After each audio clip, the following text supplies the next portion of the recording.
There's one very, very good use case of consciousness in this. Like, let's talk about Prakhar specifically, right? Prakhar, when you die, let's talk about your optic nerve and your eyes for a second, okay? You're processing reality at a particular speed. Firstly, there's no such thing as time. Let me just break the ice. There's no such thing as time. Lovely. Okay, time is a fake construct. Yeah. So what is time? Time is a scam. Okay, time is a scam. Yes. Okay, so what is time? Okay, now everybody watching this on chat and us, it was flowing in at a particular rate, right? Right. So our eyes, our brains process it at a particular rate. I've been thinking about a particular problem where, what if I sped that up? What if my eyes were able to capture more frames per second? My brain was able to compute that. And would that mean that flow happened 10 times slower, 100 times slower, 10,000 times slower? So what is a human brain's purpose? And in my opinion, a human's brain purpose is to slow down entropy enough such that we can take enough snapshots. Correct. Okay, so that's where, Prakhar, your role comes in, which is when you die, from your perspective, time's ended. Like the entire universe ends, because what is going to happen? Universe is going to end with heat death. Right. And this is, just everything's going to be black. Right. So now, suppose everybody's walking around. Now they're going to walk around at super speed. You know why? Because there's no such thing as speed. They can walk around as slow or as fast as possible, but since you are not there to observe it, it doesn't matter.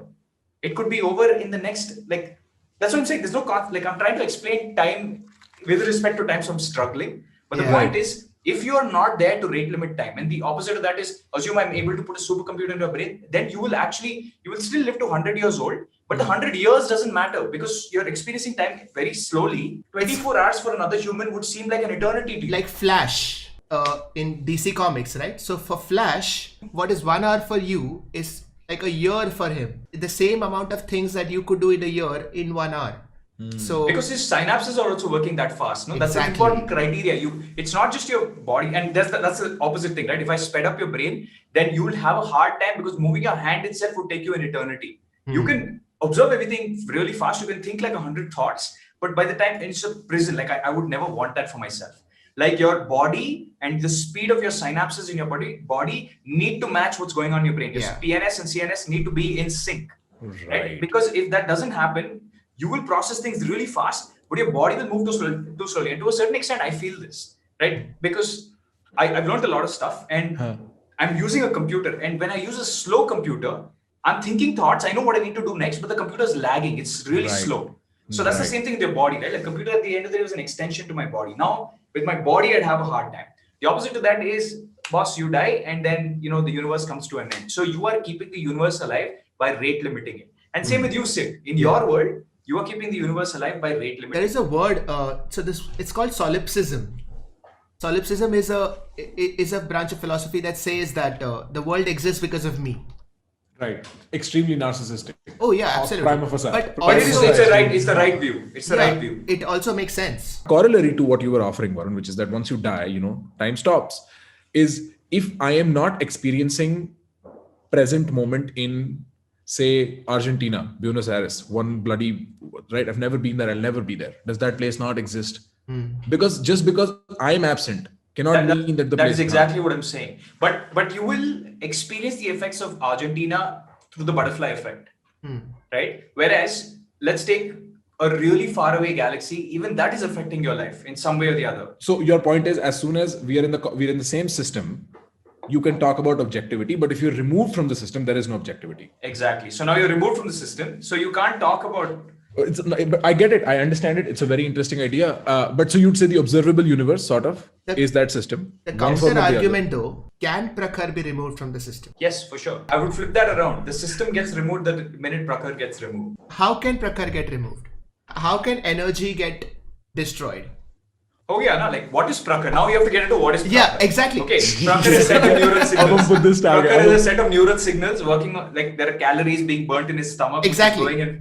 Growing new nerves, and then because of that, and But obviously that- maintaining homeostasis. Yeah, and at the end of the day, he goes back to Earth, and those chemicals will re-enter into the chain of. Correct. But okay, so let's take a very hypothetical example. Okay, Yeah. Prakhar shat. Prakhar is the system. Prakhar shat. Prakhar is the system. What are you going to Prakhar do? shat. So his microbiome is there. Okay, gut bacteria. Then Prakhar gave birth to a child. He told the child everything that he knows, and the child basically downloads Prakhar. He's like a clone of Prakhar. Yeah. And I obviously love that. That's my fantasy. And that's one of the reasons, by the way. That's one of the reasons you try not to do a C-section with women when they're giving birth, because the microbiome doesn't transfer, so you're not transferring enough of you basically.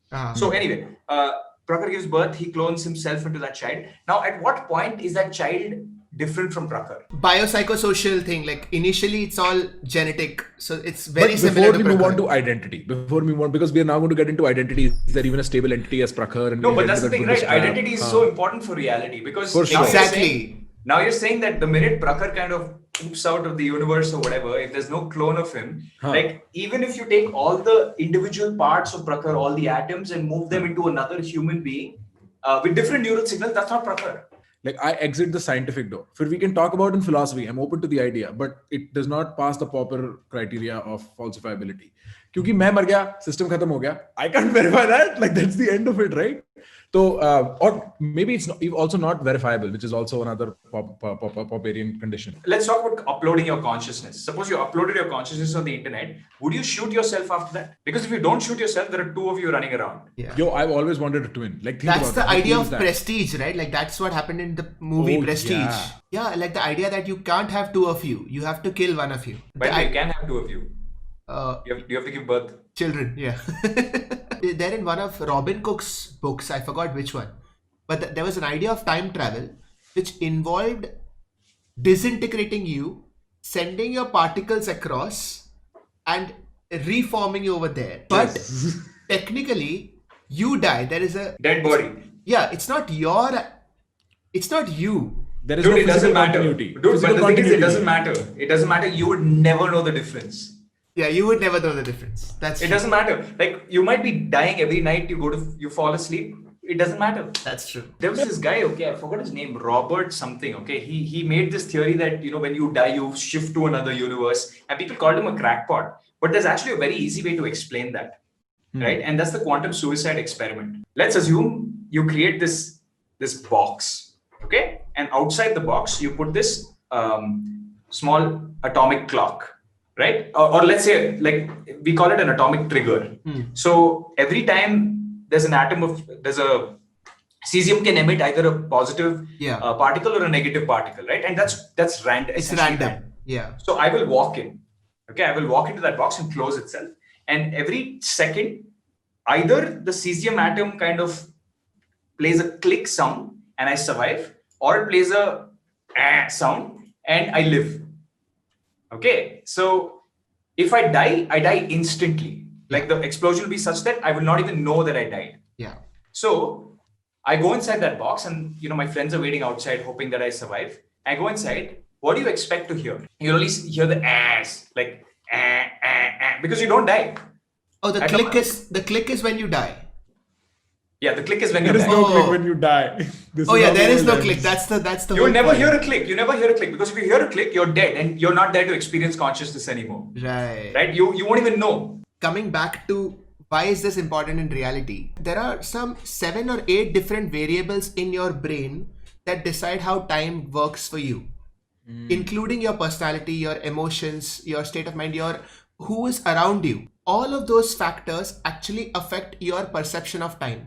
So if there are 2 groups of people and they are told to do a task for 10 minutes, and they don't have clocks, by the way, in the room, and you interrupt the first group at the end of 5 minutes, and you interrupt the second group at the end of 20 minutes, saying that 10 minutes are over, They won't know. both of them will feel that 10 minutes ho gaya. But the first one will say that I had a lot of fun doing it. The second one will say I am bored. This was maza nahi aaya. This is a very You boring time task. feeling langi. But they'll still think that it is 10 minutes. That's There are dope. all these different things that affect us in the way we perceive time. I don't fully agree with that though. What? About what? Like tapeworms or worms, for example, even like animals lower. I mean, I haven't done enough research about this, so I might like bite myself and I might put my foot in my mouth. It's okay. But I feel like despite the fact that they don't have a well-developed CNS, they still have a sense of time, right? Yeah. I mean, I'm not sure. Like, no, that's true. Like, so there are clocks in the brain, in the body. even human beings, we have some Zeitburgers, like you see the sunlight. Zeitburgers, yes. These external cues that we use to select time. What do you guys think of emergent properties? Like humans? Like, yeah, human beings are an emergent property of biology. That's true. So they said that time is an emergent property. It's not an inherent property of physical particles. Right. There's no such thing as time. Like time has nothing to do with any particles. But yeah, well, the point is, if there is a biological system, it will imagine time. It will emerge out of it. No sort of like. Yeah, so instead of psychology it is like existing- an emergent property of not biology. at all. Not at all. Like if you've taken a hit or if you've been on a psychedelic, your sense of time is completely off. Yeah, It's that's true. massively- Completely. Like That's true. we measure time by saying that okay, this movie is like 60 minutes. What is 60 minutes? The clock will go around. What is that? What do you measure in distance? Yeah. And you're saying that distance. you're measuring distance. You're basically saying this relative to this is. That's what I'm saying. Time is a relative measure. It's not an actual like value. Even an atomic clock is still dependent on the atom. Yeah. There's Right. nothing inherent about it.